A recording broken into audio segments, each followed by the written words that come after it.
Also set to be discussed tonight, the city is staring down a $6 million budget deficit next year, and City Manager Patrick Yurick is looking for some answers.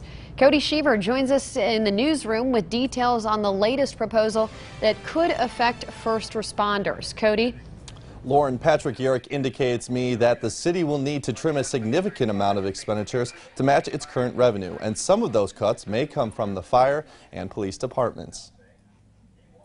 We're trying to size our organization and size our public safety organizations to the resources that the city has available to it. The Peoria City Council is trying to find ways to avoid raising property taxes, but it still needs to cut spending by $4 million in 2019 and find alternative revenue streams.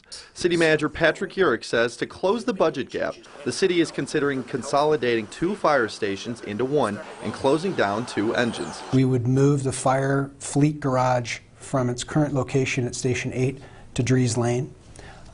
This would allow us to reduce the workforce in the fire department by 22 positions. Peoria Firefighters Local 50 President Ryan Brady says between last year and when the proposed layoffs would go into effect, the department would have had 15% of its staff cut. Starting to see a trend that we've never seen before. Historically, we've averaged right around 200 for staffing levels. We are going to dip below the 1989 budget year where we had 170 to 180 sworn personnel. And for us to deliver the same quality of service that we do, that's going to hamper that dramatically. While Brady applauds the council entertaining the idea of voluntary separation or an early retirement incentive, he says cutting stations will have a negative impact that could affect the department's 4-minute average emergency response times. When you start taking away the adequate resources to respond to that, bad things happen, and not just for civilians but for firefighters as well.